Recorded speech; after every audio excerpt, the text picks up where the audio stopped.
Halo, assalamualaikum warahmatullahi wabarakatuh. Berjumpa lagi di Saleh Gadli Story. Nah, untuk kesempatan kali ini kita akan kembali menceritakan atau mengisahkan tentang Nabi dan Rasul. Nah, untuk kesempatan kali ini kita akan menceritakan atau mengisahkan kisah Nabi Yunus. Jadi Nabi Yunus bin Matta termasuk orang yang solih ya, atau soleh. Sejak sebelum diangkat menjadi nabi dan rasul, beliau itu memang seorang ahli ibadah yang tekun. Jadi Nabi Yunus ini adalah nabi yang soleh, yang rajin beribadah dengan tekun. Ia termasuk orang yang lurus, namun ada kelemahannya, yaitu mudah hilang harapan atau mudah putus asa ya.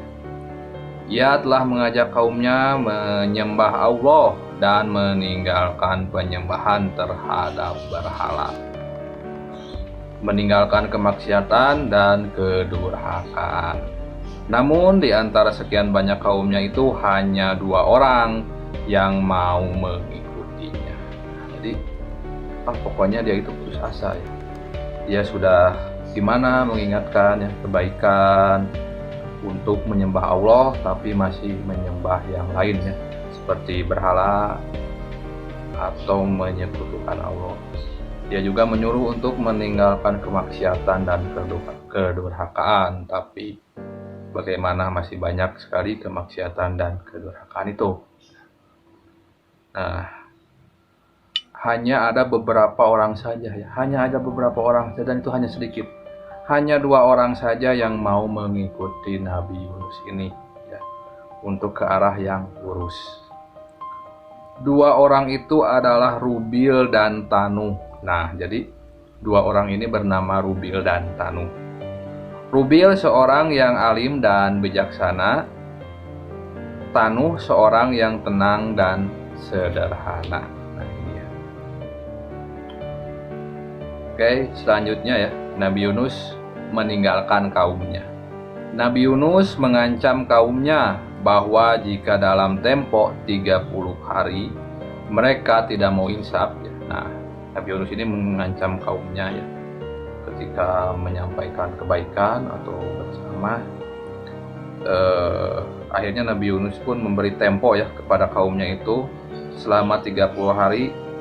Apabila mereka tidak mau insaf atau tidak mau bertobat kepada Allah, maka akan diturunkan siksa. Allah mencela batas waktu itu dan supaya ditambah 10 hari. Nah, namun ternyata 30 hari itu, batas 30 hari itu Allah mencela kepada Nabi Yunus karena itu dianggap terlalu cepat ya, karena manusia. Supaya ditambah 10 hari. Dengan demikian turunnya siksa itu menjadi 40 hari.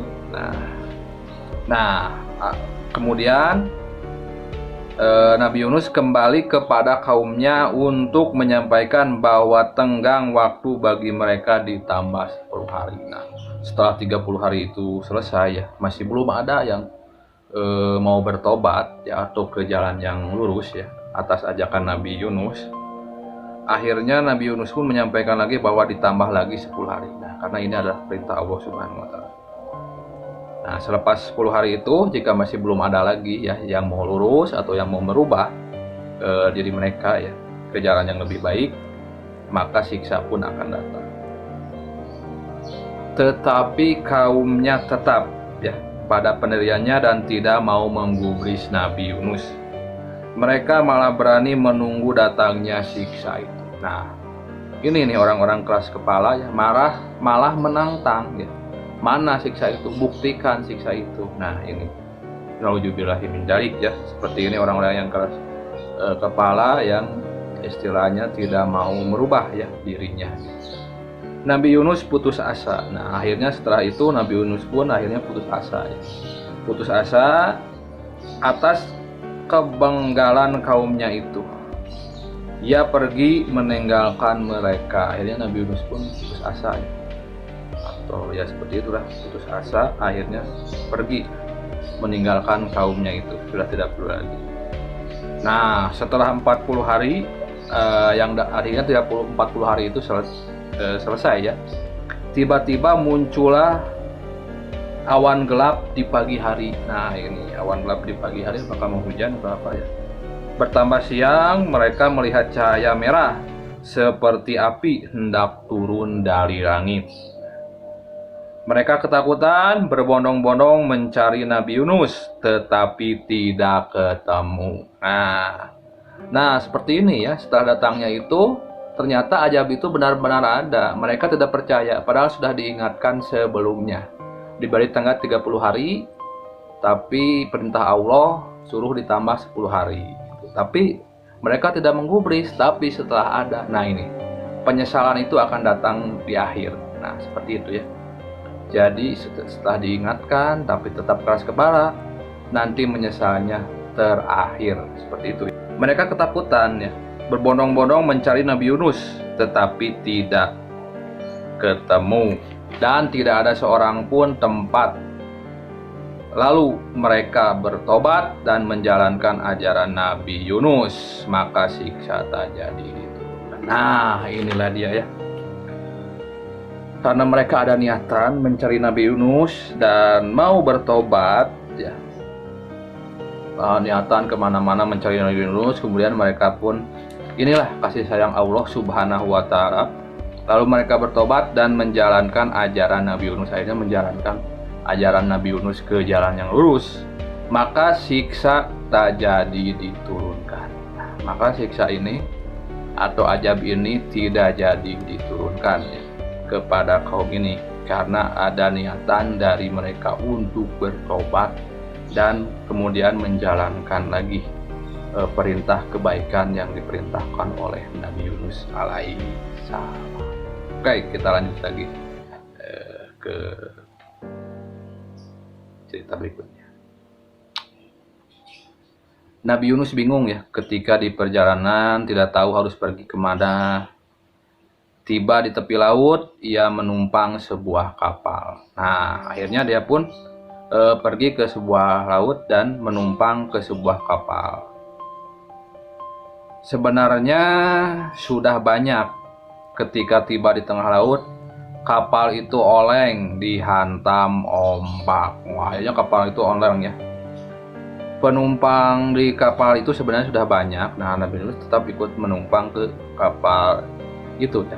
Ketika tiba di tengah laut, kapal itu oleng dihantam ombak. Nah, ketika air lautnya besar ya, air panjang, oleng karena terus ada ombak besar, akhirnya oleng.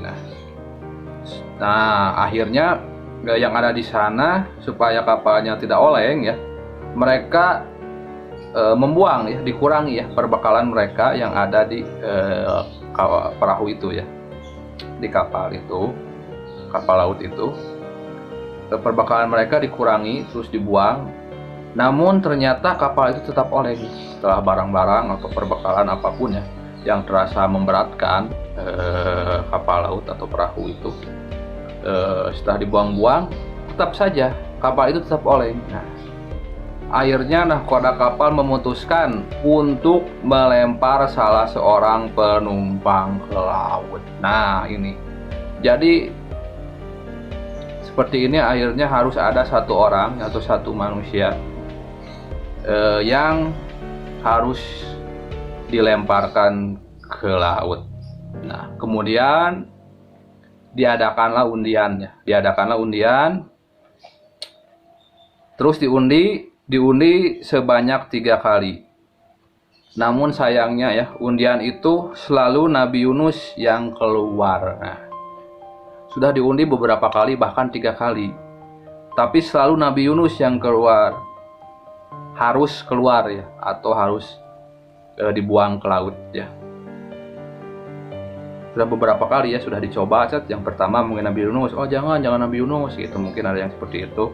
Yang kedua kali tetap Nabi Yunus, akhirnya yang ketiga kali ya tidak dapat ditolak lagi, maka Nabi Yunus dilempar ke laut. Sungguh sangat kasihan sekali ya seperti ini. Akhirnya Nabi Yunus pun dilempar ke laut. Maka di sini Allah tidak menghendakilah Allah tidak menghendaki Rasulnya binasa.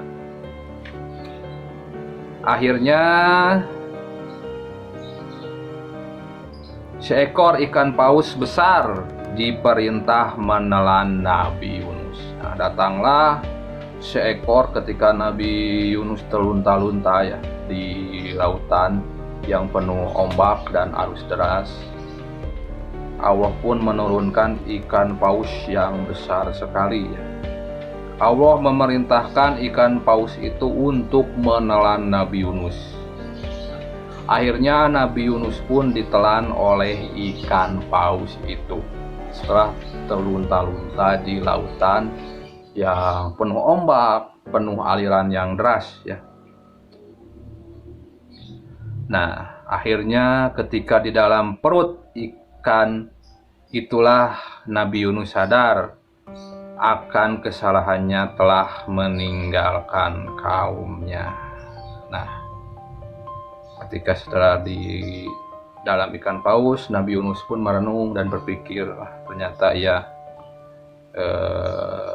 bahwa Nabi Yunus bersalah, harus istilahnya harus kecewa ya, putus asa karena umatnya tidak mau menuruti kepada Nabi Yunus, dan Nabi Yunus malah pergi meninggalkan kaumnya itu. Akhirnya menyadari kesalahannya. Nah, maka di dalam perut ikan paus itu Nabi Yunus berdoa kepada Allah dan bertobat kepadanya. Ya Allah, tiada Tuhan selain Engkau, Maha Suci Tuhan, sesungguhnya aku telah menganiaya diriku sendiri, dan aku termasuk golongan orang yang zalim.